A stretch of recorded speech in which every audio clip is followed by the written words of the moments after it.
Okay, so this time, Mega Beedrill's not here to miss a drill run. Hopefully. Hello, my name is Shadow Gallade, and welcome back to SBT Challengers. Yes, we kept our spot despite that abysmal performance last time. And we are in Season 9. And today, we have quite a team for you. Not because we're gonna win, but because it's jank as all hell. But enough about me. Let's get right into the team. So I knew right off the bat what I wanted to build around, and we'll get there soon enough. But to start us off, I needed something powerful, something that can pivot and a defogger. And who better for the job than my boy Zapdos? That is right, Zapdos is here to take some names. Base 100 speed is not too good this day and age, but it still hits like a semi-train, and it's plenty fast enough to outspeed many slower threats. Plus, even if it's not going to be good in the matchup, for example, if there's an electric type, it can always just get out of there with Volt Switch, or just defog it and let things die. Because that's what Zapdos does. Was it worthy of a first pick? I don't freaking know, but Zapdos is still a deadly beast, and I will gladly use this thing again. Hopefully I'm not going to regret that by the end of the season. Please, nobody click back to this. Anyway, for our second pick, I kind of just took more of the same. Scizor. Now, thankfully, unlike Radical Resonance, there's nothing new for me to get cocky over. But still, this thing is still a deadly monster. It U-turns, it deals at least 40 to everything with U-turn, Bullet Punch can clean up weakened teams, and it's a bulky defogger that gets stuff done. So yeah, Hazard's not gonna be an issue for us for a while, and you'll see why that's a problem soon enough. But overall, super excited to use Scizor. Because between it and Zapdos, we're never dying. We can't be killed. But now that we have all these pivots, what are we going to use them on? Well, coming back to MLP Season 11, we're bringing back Urshifu. Yeah, remember when I used to do this when everything was animated? Yeah, it's so hard to find them nowadays. It just doesn't work anymore. Anyway, let's talk about Urshifu Rapid Strike. It basically works exactly the same. It hits hard, has very few switch-ins, automatically dies to Rocky Helmet, but benefits massively from from Volt Turn pivoting. And actually, Urshifu can do it itself. Plus, its 97 speed tier is actually really good. Not quite as good as Zapdos, but this one's actually better in some regards due to beating some mons in very hyper-specific scenarios, specifically forcing base 95 speed mons. Actually, wait, what? Yeah, base 95 speed mons can't just run timid, unless they want to be Scarves, but that just causes a drop in power. Plus, if I ever see any Iron Defense Body Press shenanigans, then we will just be able to kill it with Surging Strikes. Because, you know, guaranteed crits are a good thing. This thing performed well in MLP Season 11, and despite how notoriously bad repeat performances are here, I have faith this one will break the streak. For our fourth mon, yet another example of hating Stealth Rocks, Alolan Ninetales. The point behind this thing is very clear. It can chip down walls with hail, sets up Aurora Veil for our harder hitting mons, and it can even potentially sweep with its own Nasty Plot set. Plus, this thing can take a special hit or two with base 100 special defense as a nice bulky fairy.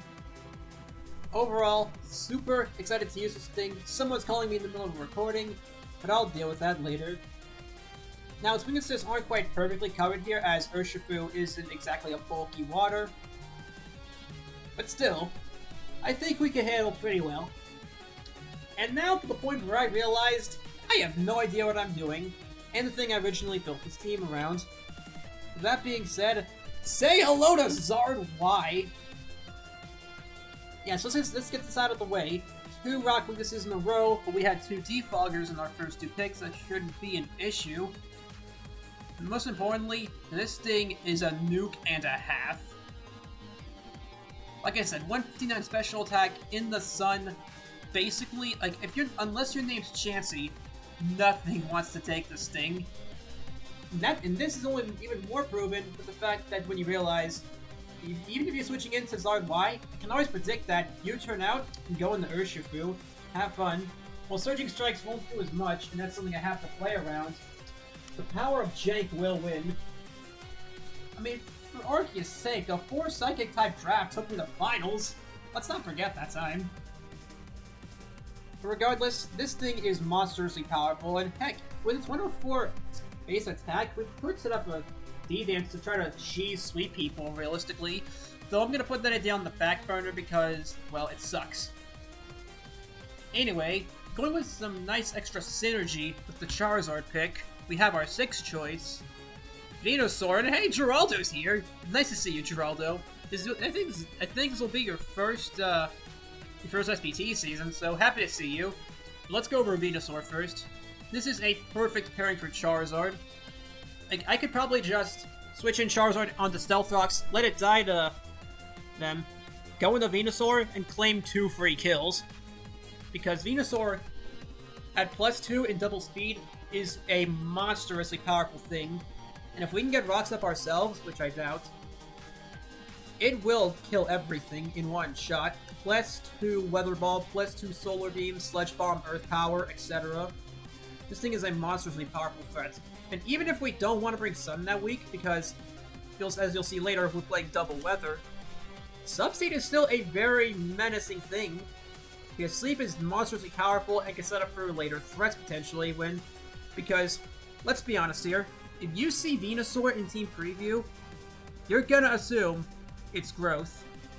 It's just how it works. But people need to be aware that this thing does get Sleep Powder, and I am more than willing to focus on that and let other mons do the sweeping. And as for Geraldo, happy to see you, buddy. Keep hanging on to Venusaur for a bit.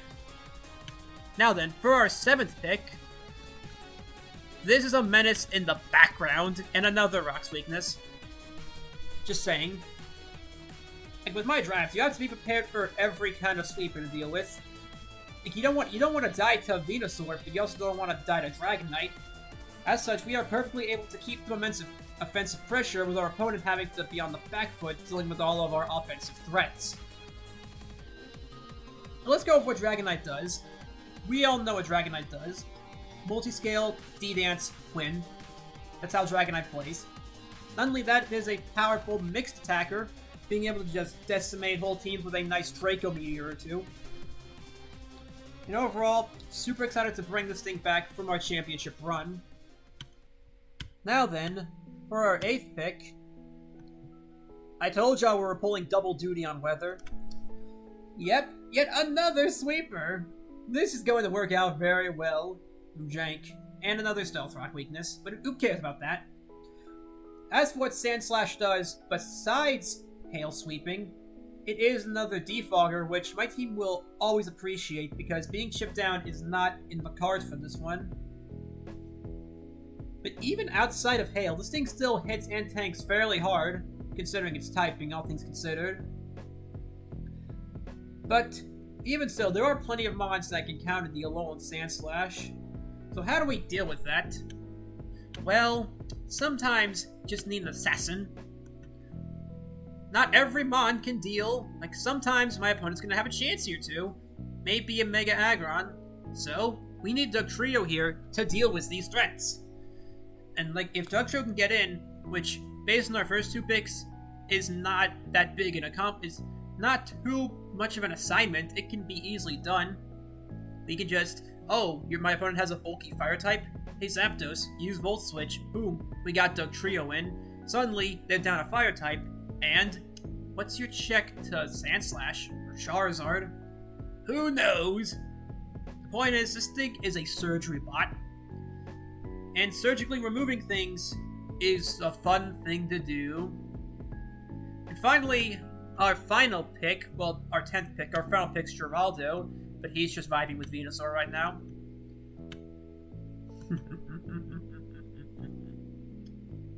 I don't think I need to say what this thing does. It has Vicious Rend. That's literally all I need to say. Now, I'm probably going to drop this some point in the season, as realistically, if I wanted a Slush Rush Sweeper, it's going to be Sandslash, but do not underestimate this thing's power. It is monstrous, and I'm going to happily abuse this thing ability to one-shot everything. And overall, this team is pure jank. Like, by the time I got to Megazord Y, I realized I had no idea what I was doing. So I just did this stuff and called it a day. On the plus side, though, I do have a bunch of leftover points. But yeah, that is our team. Zapdos, Scizor, Urshifu Rapid Strike, Alolan Ninetales, Zard Y, Venusaur, Geraldo, Dragonite, Alolan Sandslash, Dugtrio, and Arctovish. This should be fun.